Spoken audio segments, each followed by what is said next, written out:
Assalamualaikum warahmatullahi wabarakatuh. Kembali lagi bersama saya Hari Damon di channel Hari Damon TV.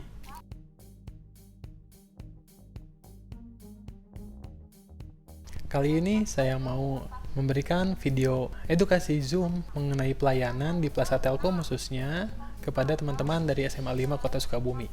Mudah-mudahan ilmunya bisa bermanfaat buat penonton sama buat teman-teman juga. Jangan lupa klik like, comment, subscribe kalau kamu menyukai video ini dan dislike aja kalau nggak suka. Mari kita lihat videonya. Oke, makasih Mbak Andin. Assalamualaikum warahmatullahi wabarakatuh. Halo teman-teman dari SMA 5 ya. Oke, kenalin saya Ari Damon dari Plaza Telkom Sukabumi. Ya, di sini saya mau ngejelasin mengenai apa itu Plaza Telkom. Tadi kan sama Mbak Andin udah ya beberapa kali di-mention mengenai Plaza Telkom gitu. Nah, jadi Plaza Telkom itu, kalau misalkan adik-adik atau teman-teman tahu, itu channel pelayanan, salah satu channel pelayanan yang disediakan oleh Telkom Group untuk berinteraksi dan bertransaksi secara langsung walk-in. Jadi kalau yang langsungnya itu melalui Plaza Telkom. Kalau yang digitalnya itu via website, via 147 yang Telkom Care, kalau via teleponnya via 147 kayak gitu. Tapi kalau yang walk-innya itu via Plaza. Nah, jadi di Plaza ini adik-adik atau teman-teman bisa memenuhi kebutuhan informasi tentang produk layanan Telkom Group semua. Misalkan kayak mau bayar atau mau apapun kayak gitu itu bisa. Nah, Plaza Telkom Sukabumi itu adanya di Jalan Masjid. Kalau ada teman-teman tahu, itu adanya di Jalan Masjid nomor 1 sebelah Masjid Agung. Nah, lokasinya sebelah Masjid Agung itu Plaza Telkom yang ada di Kota Sukabumi. Kami beroperasional dari Senin sampai Jumat jam 8 pagi sampai jam 4 sore. Kalau hari Sabtu itu dari jam 8 sampai jam 12 dan hari Minggu tutup. Next, Mbak. Nah, selama masa pandemi ini, kita ada perubahan atau penyesuaian jadwal layanan. Tadi kan Mbak Andin udah mention ya, digital, transformasi digital. Nah, layanan Telkom juga sekarang mulai bertransformasi juga ke yang digital. Khususnya di Plaza Telkom Regional 3. Yaitu, jadi yang biasanya pelanggan harus datang dulu supaya ditelayanin sama customer service, kalau sekarang itu udah nggak usah. Gitu. Jadi bisa melalui website appsister.online, ini ada websitenya, atau scan QR di sini. Nah, nanti di situ adik-adik atau teman-teman bisa memberikan informasi pasang baru, perubahan layanan, gangguan, tagihan, atau cabut layanan yang langsung nanti dilayani sama customer service. Gitu. Jadi nanti tinggal lapor aja melalui web ini, masukin nomor IndiHome-nya, nomor handphone yang bisa dihubungi, kemudian nanti akan dihubungi oleh tim CSR, gitu, oleh customer service kami. Mau video call, mau via telepon, atau mau via WhatsApp itu bisa. Yang pasti layanannya, kebutuhannya terpenuhi, layanannya bisa tetap dilanjutkan kayak gitu. Itu jadi sekarang mulai ditransformasi ke web digital ini. Next, Mbak.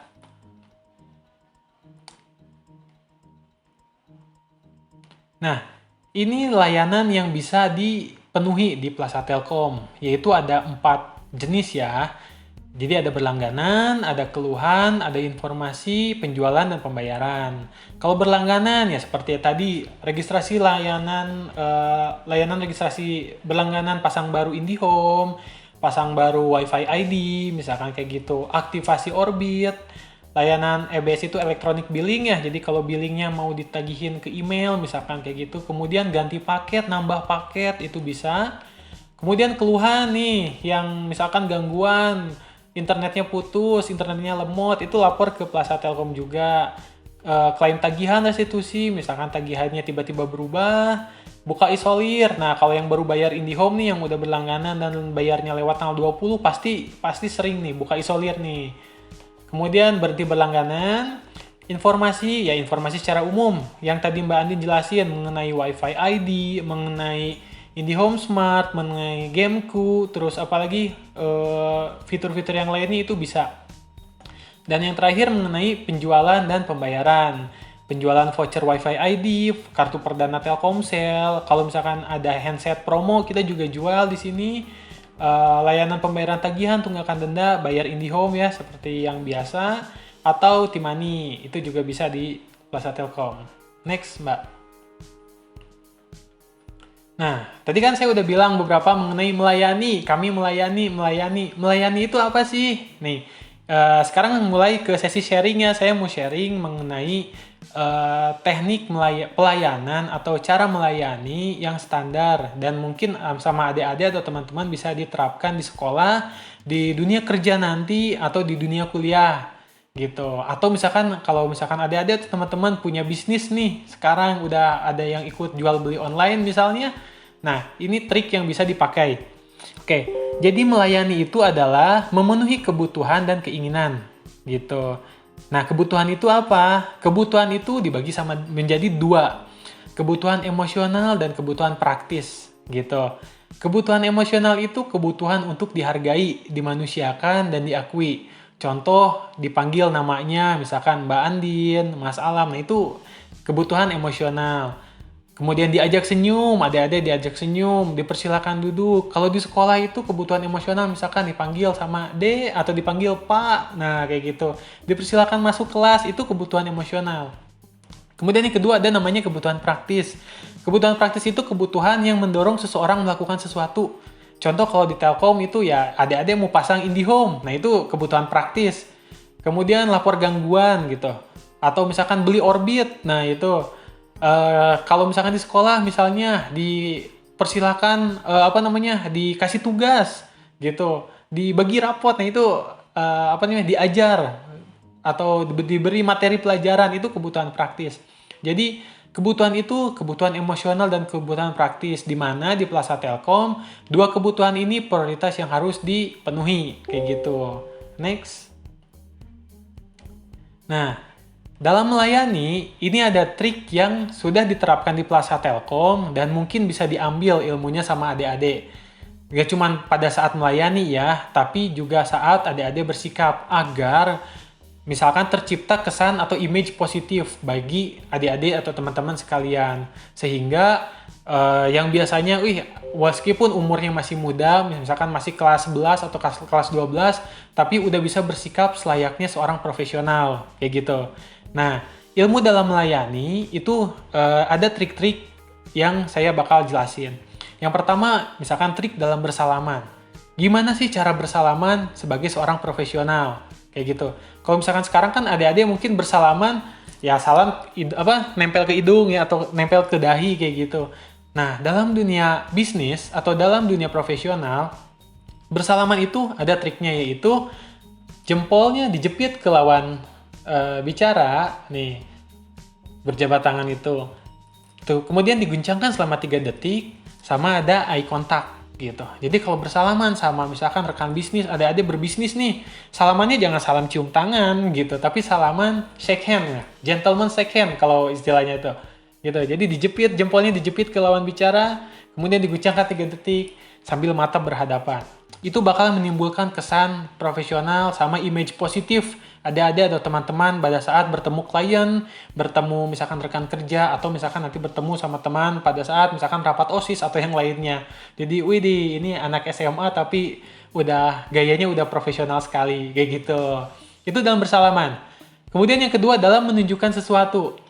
Nah, kalau menunjukkan sesuatu dalam dunia kerja atau dalam dunia profesional itu tidak boleh menggunakan ini.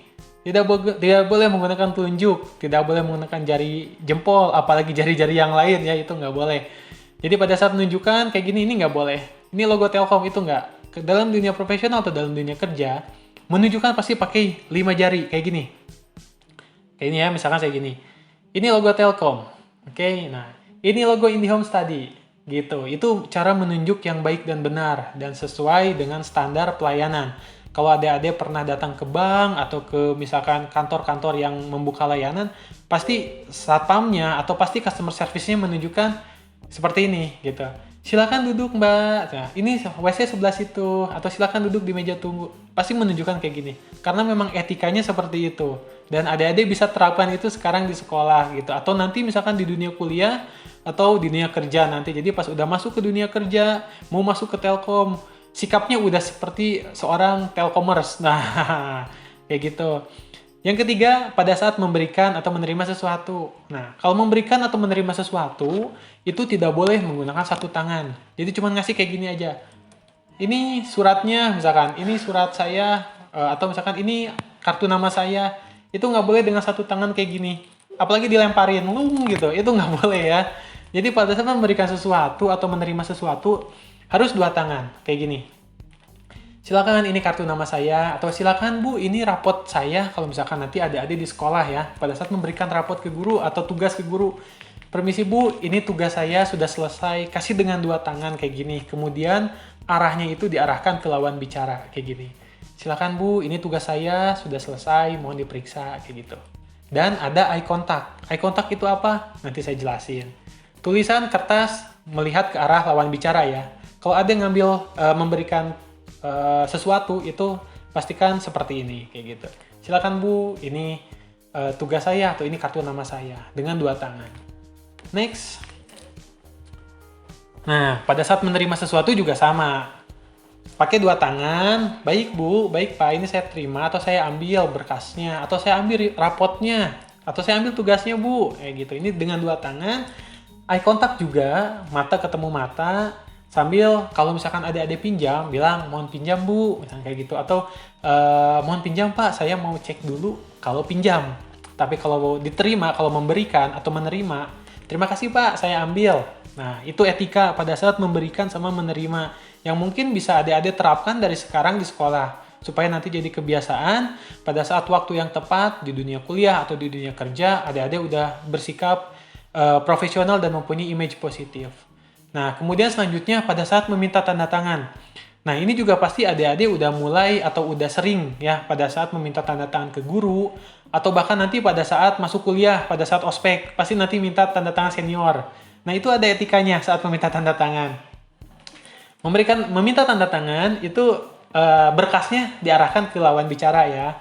Kakak atau ibu, bapak, saya meminta tanda tangannya. Memberikan dengan dua tangan ya, harus dengan dua tangan.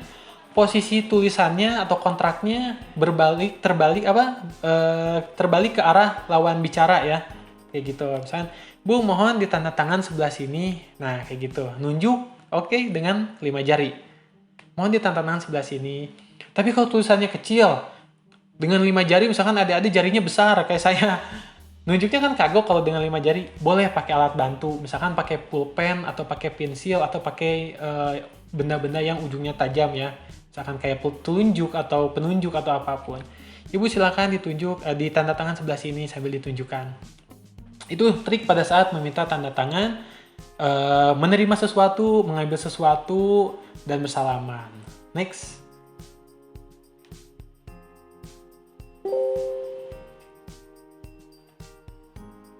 Nah, tadi kan dibahas ya, harus ada eye contact. Pada saat bersalaman harus ada eye contact. Pada saat mengambil sesuatu harus ada eye contact. Memberikan sesuatu juga harus ada eye contact. Eye contact itu apa? Eye contact itu adalah tatapan mata ketemu mata. Jadi pada saat interaksi, pada saat bersalaman atau pada saat hal yang lain, pastikan matanya memandang ke lawan bicara. Jangan pada saat salaman tapi matanya ke sini. Atau memandang ke hal yang lain kayak gitu. Itu tidak etis dan tidak sopan ya. Jadi pada saat bersalaman, pada saat memberikan atau mengambil, atau pada saat bicara, pastikan ada eye contact gitu. Pada saat ngobrol sama lawan bicara, ada eye contact, mata ketemu mata kayak gitu. Nah, eye contact itu dibagi menjadi 3, yaitu eye contact bisnis, eye contact sosial, sama eye contact intim. Yang dipakai di pelayanan atau pada saat misalkan ada melakukan bisnis atau misalkan nanti di dalam hal-hal yang formal ya, itu eye contact yang dipakai adalah eye contact bisnis, raut wajah bisnis. Di mana raut wajah bisnis itu? Yaitu kalau misalkan ada matanya ketemu bola mata, maksudnya memandang ke bola mata lagi, biasanya kan suka suka getek ya, suka geli kan, suka pengen ketawa nih. Kalau misalkan saling memandang tatap-tatapan mata ketemu mata. Nah, biasanya kan pengen senyum gitu atau pengen ketawa. Tapi dalam hal-hal tertentu kan lagi nggak bisa senyum nih atau nggak bisa ketawa. Itu triknya, adik-adik memandang ke sini, titik interaksi nih. Titik antara dua alis dan dahi. Nih, pandang ke sebelah sini. Atau pandang ke titik kacamata nih, di sini kalau yang pakai kacamata. Adik-adik pandang ke sini, itu tatapan mata bisnis. Jadi mengurangi kecanggungan. Sehingga pada saat natap orang nggak senyum gitu, karena kita ngelihatnya ke sini atau ke sini gitu. Dibandingkan dengan memandang atau melihat ke bola mata, itu pasti pengen ketawa, apalagi orangnya misalkan tahu kita sering humor kayak gitu, pasti jadi geli. Itu kalau tatapan mata yang dipakai di dunia bisnis atau di dunia profesional. Nah, ada tatapan mata sosial. Untuk diketahui aja, tatapan mata sosial adalah memandang ke salah satu bagian wajah. Kalau misalkan tatapan mata bisnis kan tadi ke titik interaksi ya, di sini nih, titik interaksi. Tapi kalau sosial itu mandang ke salah satu bagian wajah, ke rambutnya misalkan, ke kumisnya, ke giginya, ke kupingnya. Nah, itu hanya digunakan kalau misalkan ada atau teman-teman sudah akrab lah ya, sudah kenal misalkan dengan orang tersebut, itu boleh dipakai. Misalkan udah ketemu kedua ketiga baru ngebahas, wih kupingnya pakai anting baru nih. Nah, itu masih boleh. Tapi kalau baru ketemu nih, apalagi misalkan skemanya formal misalnya, langsung ngebahas, kok kumisnya gitu sih kayak Chaplin. Nah, itu nggak boleh gitu. Itu karena tatapan matanya tatapan mata sosial yang dipergunakan pada saat bersosialisasi. Ya, pertemuan ketiga atau pertemuan kelima kayak gitu. Itu baru boleh. Kemudian yang terakhir ada namanya tatapan mata intim. Ini sangat tidak diperbolehkan dalam bersosialisasi maupun dalam berbisnis ya. Dalam dunia profesional itu nggak boleh tatapan mata intim. Judulnya aja udah tatapan intim. Berarti fokus ke salah satu bagian tubuh tertentu. Itu nggak boleh dipakai. Kecuali benar-benar ade misalkan sudah dengan istrinya, sudah dengan yang lainnya. Tapi kalau dengan teman kayak gitu, atau dengan guru, dengan kakak tingkat, dengan kakak kelas, nggak boleh dipakai. Fokus ke salah satu bagian tubuh. Contohnya misalkan ke tato, misalnya ke tangan misalnya kayak gitu, ke kakinya kayak gitu, udah baru ketemu tapi udah bilang kok kakinya panjang sebelah misalnya kayak gitu. Nah, itu kan sangat tidak etis, sangat tidak boleh, dan sangat dilarang itu dalam dunia bisnis, dalam dunia profesional. Adik-adik pada saat salaman ngelihatnya ke misalkan ke dengkul, itu kan nggak sopan gitu. Tapi pada saat bersalaman atau pada saat memberikan sesuatu, ingat, tatap ke titik interaksi, tatapan mata bisnis. Oke? Itu tips atau trik eye contact ya buat adik-adik atau teman-teman sekalian. Next. Nah, di Plaza Telkom itu kita berorientasi pada service excellent. Nah, service excellent itu apa? Yaitu pemenuhan kebutuhan yang dilakukan melampaui batas. Batasnya batas apa? Batas ekspektasi, batas harapan. Jadi bukan batas melampaui batas yang kurang ajar, bukan. Jadi memenuhi kebutuhan yang melampaui batas harapan, gitu. Orang itu pengen dapat nilai 8, tapi kita kasih nilai 10. Nah, itu udah service excellent. Nah, trik service excellent ini bisa dipakai sama adik-adik atau teman-teman di dunia sekolah, dunia kampus nanti, atau misalkan di dunia kerja. Yaitu supaya menimbulkan yang tadi, udah punya kesan positif, kita punya sikap service excellent. Wah, itu pasti nilai adik-adik itu di mata masyarakat pasti langsung boost gitu. Gitu. Service excellent rumusnya ada ini. Cepat, tepat, nyaman, ramah, plus grooming. Sama dengan kesan baik. Jadi, misalkan adik-adik punya cepat dalam berpikir, cepat dalam bertindak, cepat dalam menentukan. Nah, itu rumus service excellent. Tepatnya itu tepat sasaran. Bertindaknya cepat dan tepat. Nah, itu udah 2 poin service excellent dipenuhi. Kemudian, nyaman. Adik-adik cepat bertindaknya, tepat sasaran juga, tapi gurung gusuh gitu. Ke diri sendirinya nggak nyaman, semua ditabrak kayak gitu. Itu kan nggak bagus. Cepat, tepat, nyaman. Sama yang ketiga, yang terakhirnya ramah. Adik-adik cepat bertindak, cepat berpikir, tepat solusinya. Kemudian nyaman, kita ngerjainnya enak, orang lain yang ngelihatnya juga enak. Tapi nggak ramah adik-adik. Karena terlalu fokus, jadi cemberut aja ngerjain itu. Nah, itu kan nggak bagus. Tapi cepat, tepat, nyaman, ramah. Itu rumus service excellent plus grooming. Nah, grooming itu apa? Grooming itu penampilan adik-adik. Penampilan teman-teman. Yang cewek-cewek misalkan pakai kerudung, didandanin, pakai blush on, pakai eyeliner, pakai parfum. Udah cepat bertindak, tepat solusikan, nyaman buat orang-orang, ramah, ditambah cantik. Wah, itu udah perfect. Gitu ya. Jadi grooming itu penting ya.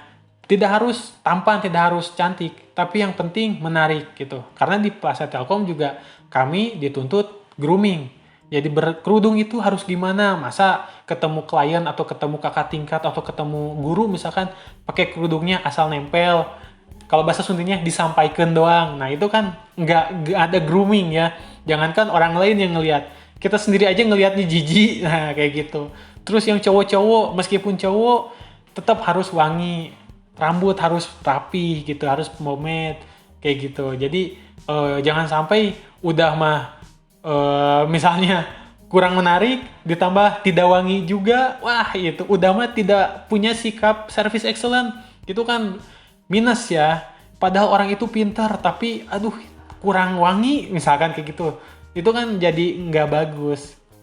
Jadi yang tadi udah bersikapnya baik, udah misalkan berlakunya baik, ditambah penampilannya juga baik. Nanti akan menimbulkan apa? Kesan baik gitu. Jadi orang-orang juga bakal memandang adik-adik image-nya lebih positif gitu. Dibanding sama teman-temannya yang tidak menggunakan rumus service excellent ini gitu. Next. Nah, kalau yang terakhir ini, tadi kan cara bersikap ya. Cara adik-adik bersikap, cara adik-adik berpenampilan. Nah, kalau yang terakhir, cara adik-adik berucap. Nih, jadi di Plaza Telkom juga kami menegaskan dua hal ini, yaitu magic word sama killing word. Adik-adik harus tahu, dan mudah-mudahan bisa diterapkan ya. Yang boleh dipergunakan itu, yaitu magic word. Magic word itu apa? Magic word adalah kata-kata yang diucapkan itu bikin orang lain senang. Contohnya, mohon maaf, minta izin, permisi, permisi bu, saya mohon izin masuk ke kelas ibu, misalkan kayak gitu. Mohon maaf pak, tadi saya terlambat karena macet di jalan. Kita yang ngucapinnya juga enak, apalagi orang lain yang mendengar. Itu namanya magic word. Jadi, udah penampilannya bagus, misalkan bersikapnya bagus, berucap juga bagus. Wah, itu image positifnya plus banget itu. Itu nilai adik-adik di mata orang itu pasti, wih, ini orang profesional banget meskipun masih sekolah, misalkan kayak gitu. Itu magic word. Dan yang dihindari itu killing word. Judulnya aja udah killing, ya. Berarti apa? Nggak boleh diucapin. Killing word itu kata-kata yang bikin orang lain tidak nyaman.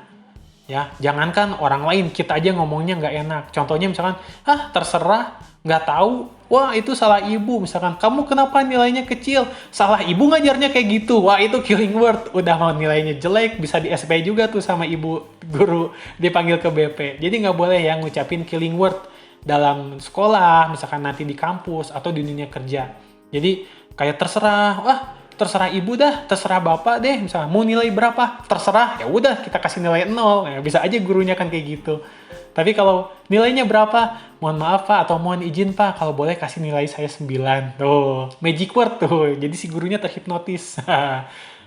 Killing word nggak boleh diucapkan, nggak tahu misalkan, coba siapa yang menandatangani teks proklamasi, nggak tahu bu, bukan urusan saya, wah itu sangat-sangat haram diucapkan ya. Jadi yang boleh diucapkan magic word. Yang boleh dilakukan service excellent. Triknya seperti apa? Yang tadi, trik pelayanan. Nah, yang tadi itu semua, next mbak, habis ya? Oke, yang tadi itu semua ilmu atau tips dan trik yang bisa dimanfaatkan sama adik-adik atau teman-teman yang diambil dari Plaza Telkom. Jadi kalau adik-adik atau teman-teman datang ke Plaza Telkom dimanapun, trik dan tips yang tadi itu pasti bakal adik-adik temuin karena itu memang sudah standar dan diterapkan sama teman-teman di Plaza Telkom. Mudah-mudahan ilmunya bermanfaat buat adik-adik baik sekarang maupun nanti ya di dunia kampus ataupun di dunia kerja. Itu aja, kalau misalkan ada yang mau ditanyakan silakan. Saya Hari dari Plaza Telkom.